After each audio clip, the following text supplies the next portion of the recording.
Woo.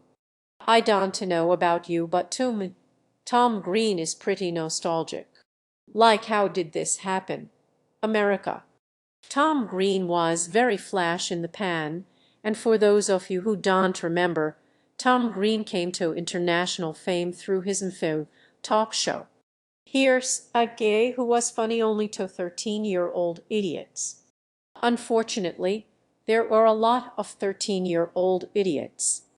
And the Tom Green Show's popularity skyrocketed, featuring such cutting-edge documentary-style stories as breaking shit in stores, painting graphic porn on your parents' car, torturing your friends, and shoving shit in people's faces.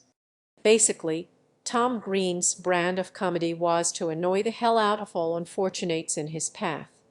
And what else could bring a man that degree of popularity that quickly? But in order to do an episode on Tom Green, I'd have to look at the entire Tom Green catalog, and I don't think I have enough brain juice for that. Hey, didn't Tom Green make a movie? You rewrite. He did. Given the obvious trajectory, for anyone who gets even the smallest modicum of fame ever, as Kevin Smith once put it, failing upward, Tom Green made the leap from man's sensation of annoying to silver screen phenomenon that he might annoy even more people, to the point that in a mere 2 years since his debut on it, Green's star had risen so high that Regency and 20th Century Fox said, "Here, have $15 million. Write and direct a movie."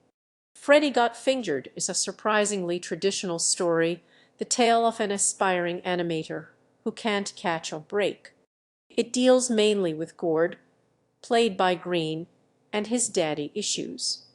Widely considered to be one of the very worst films ever made, it was panned at the time of its release, winning 5 Razzies in the process. Even Roger Ebert, who likes everything, wrote in his review, "This movie isn't the bottom of the barrel. This movie isn't below the bottom of the barrel. This movie doesn't deserve to be mentioned in the same sentence with barrels." Ebert went on to say that while the day would never, ever, ever come that the film could be considered funny, the day might come where it might be considered a masterpiece of neo-surrealist Dadaist cinema.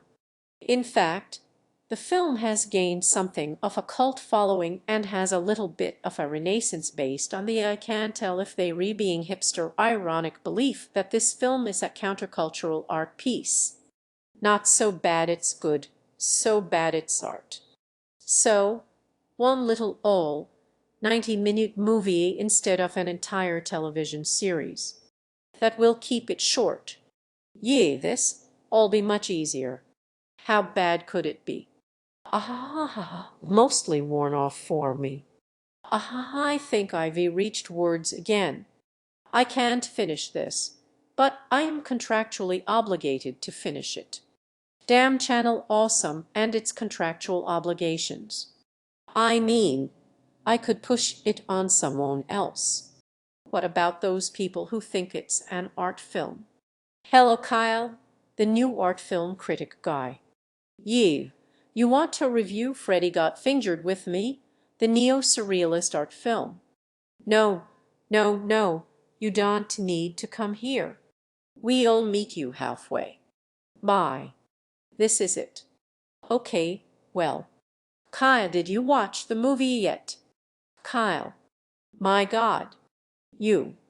Is that what I think it? Oh me God. Kyle.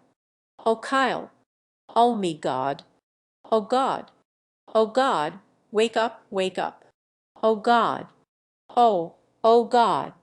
Quick, sing something from Les Mis. There, a grief that can't be spoken. Oh God. He's there. There's pain goes on and on. That's enough. Empty chairs and empty.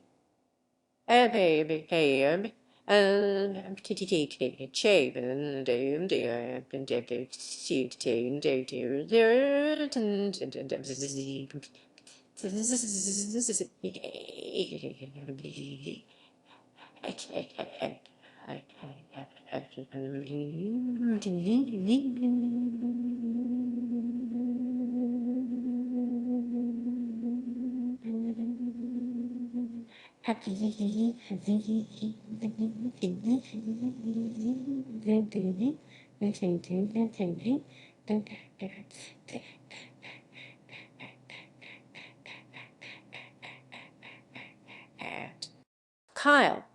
Oh God. All right. All right.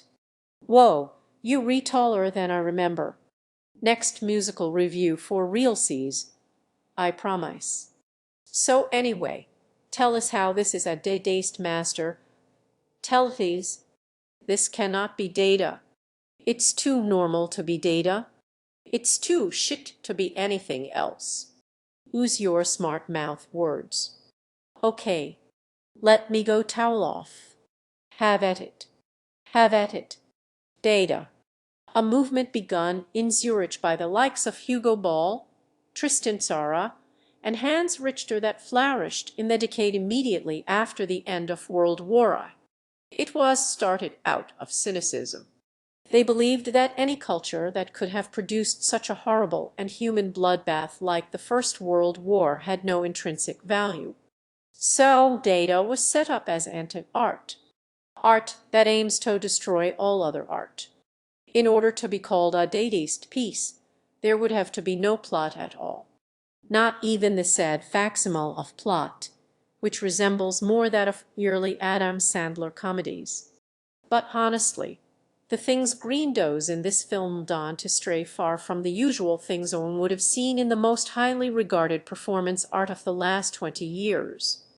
I would like to remind people that the most highly regarded performance art of the last 20 years included a theatrical piece where a woman stripped naked and bathed herself in honey while reciting a monologue about Winnie the Pooh doing the. And before you ask, I'm not making a word of that up. Talk about the whole Tom Green over. I can't talk about the Tom Green over. Well, why not? I don't know anything about the Tom Green over. Well, I do. I gotta get the poop off me bum. Pooh, the original Canadian rapper slash actor, the Orson Welles of our time, Tom Green.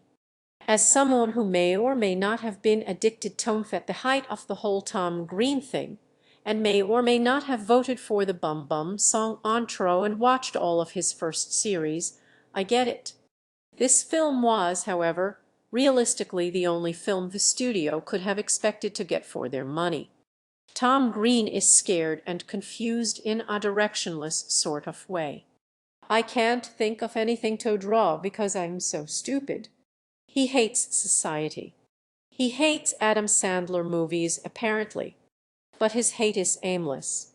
His goals are unclear and unrefined, and therefore lack poignancy. So his targets are amorphous, but what about his actual creative body of work? Well, finally gave up on those stupid doodles. They re not stupid.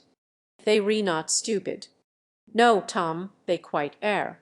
He's got a bag of A's on the other end with the baboon A's. See, film students, you want your voter theory. It's right there here. Felony sate on it too. Bowden's contempt. Green's Freddy got fingered. All shocking insights into the souls of their creators. Ding dong, ding dong, ding dong. What? At least I'm trying. This scene, for instance. You really want to be an animator. Get inside the walls. Earlier in what I think is the second act. Raw human idiocy. Raw human idiocy. And you may be wondering if this thing comes back into the movie in any way, shape, or form. Huh. I wasn't expecting that to happen.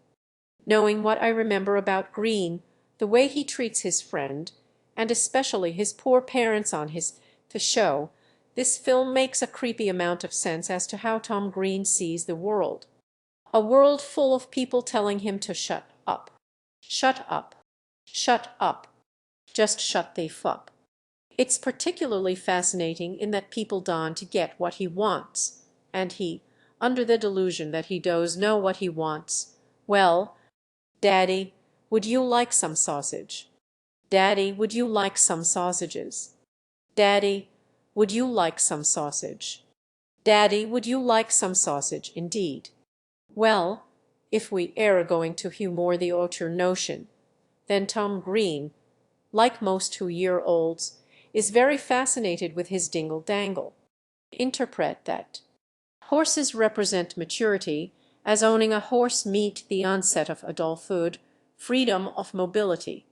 When he strokes the horse penis, he calls out, as if trying to impress his father. Perhaps the exaggerated phallus could mean the onset of manhood.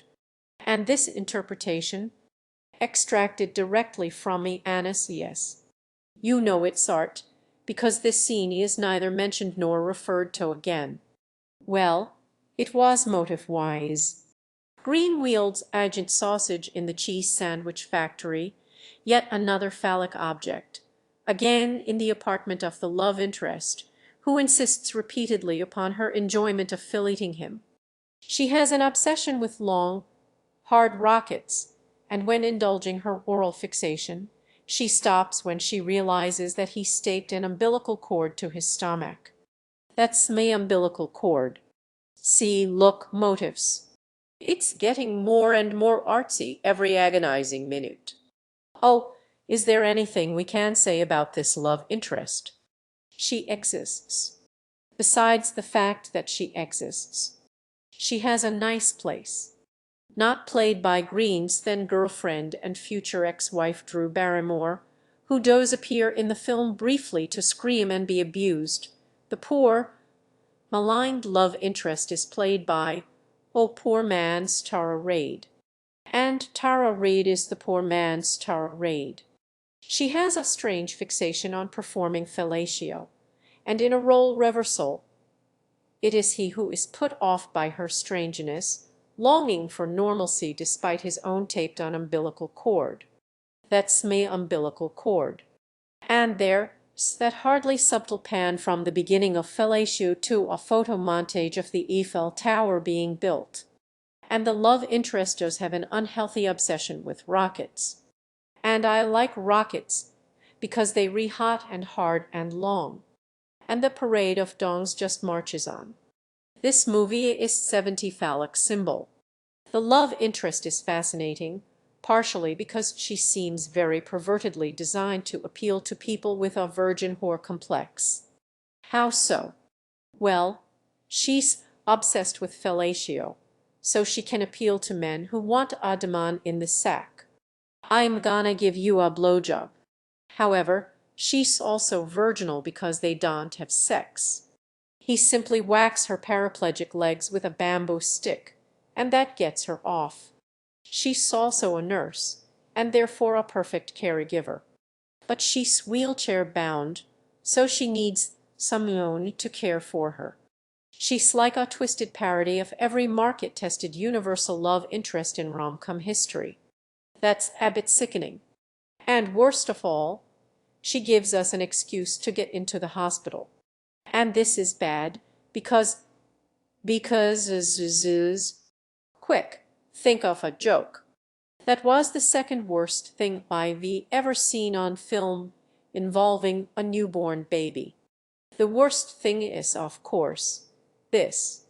The biggest crux of the plot, if you look hard enough, is Gord's relationship to his father, played by Rip Torn.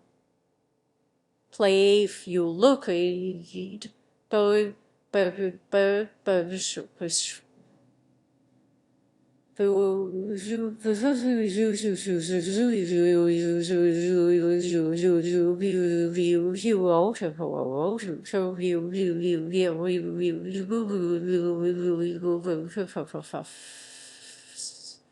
played by Rip Torn as less of a human and more like a warthog who learned English.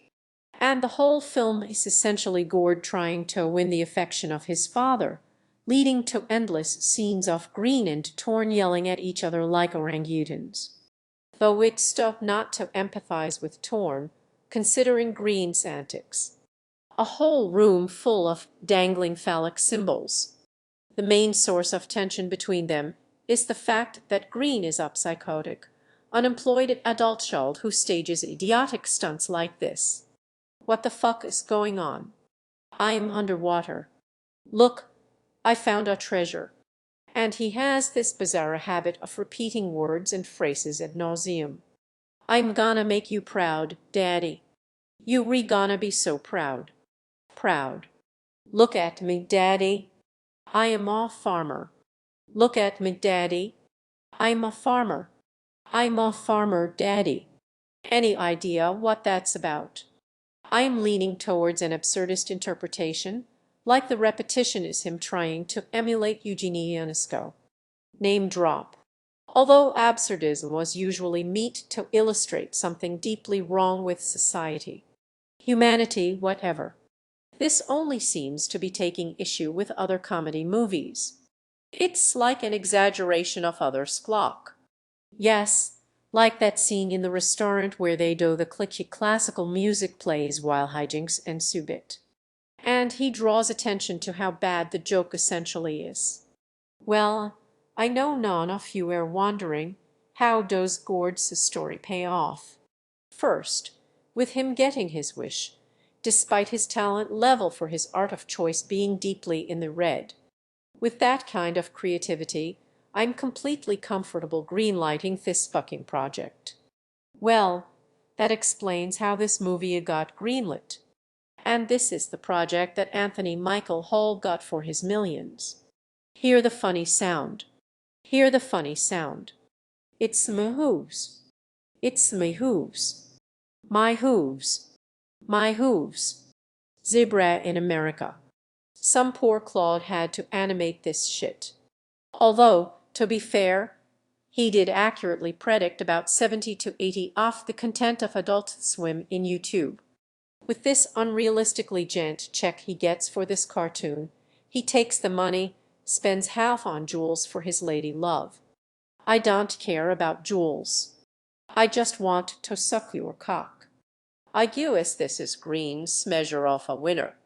And he spends the rest of the movie in a large elaborate revenge fantasy where he transports his father to Pakistan and sprays him with elephant semen.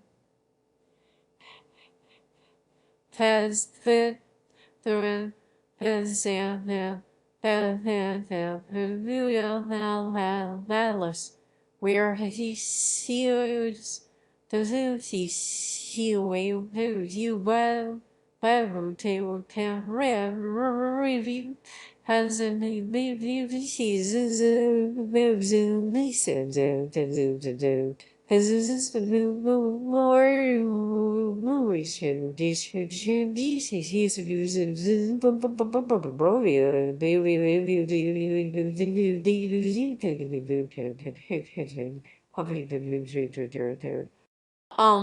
parallel with the horse penis before, continuation of the phallic motif. Nah, I give up. It's planting and payoff. What? It is.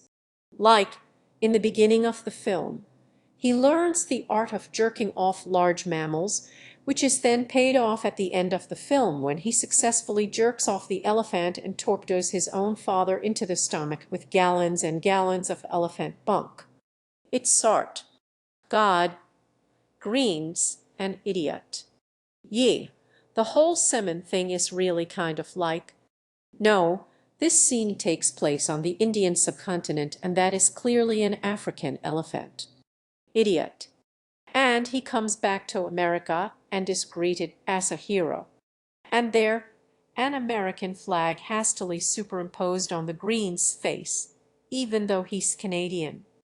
And by this point, the whole movie basically coalesces into a morass of the sex insects. Why? Why? Oh, we're just as God. Why? No, see, he's okay. The movie is said so. And they did jam that into the last second to avoid an -17 rating at all. Though one important question remains. What the hell did Drew Barrymore see in him?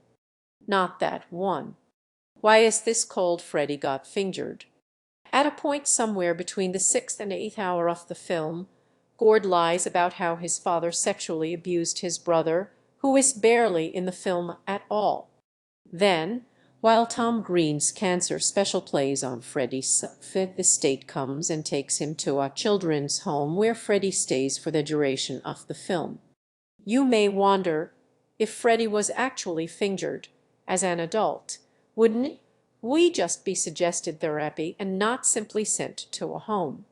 Wouldn't that be against the law for an adult? But then you'd also have to wonder why Green was arrested for this, or fired for this, and a thousand other tinny things. And that would simply drive you mad. I don't hate it. I can't. See, I prefer to review movies that try and engage you. This dosed Teventry.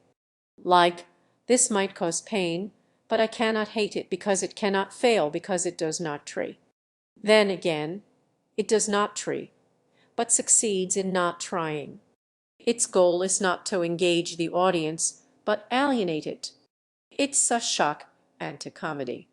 Taking a formula common to comedies at the time, a down-on-his-luck creative young adult must overcome his family and make it big in comedy, rock, music, animation, whatever school at the moment, and warping it into a bittersweet against lowbrow comedy churned out by the Farrellys and the Wayans and the Sandlers of Hollywood. This might mean that Freddy Got Fingered asked to comedy what a Serbian film is to horror. I feel like Tom Green somehow punked the whole world for a few years by being popular. Everyone in this movie is too good for this. Even Rip Torn. Even Shaq. His then girlfriend, who he happily abuses on screen. Everyone. And there's a place for that. There, a place for transgression in art. Some boundaries need to be pushed, and some societal norms need to be challenged. But you could call anything art. Betty told me this is what I need to do in order to become an artist. You could call trolling art. This entire film is analogous to the internet trollface meme. It does not worsen or intensify in pain upon watching this image for the same length of time. So what you re-saying is,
Canada must be punished.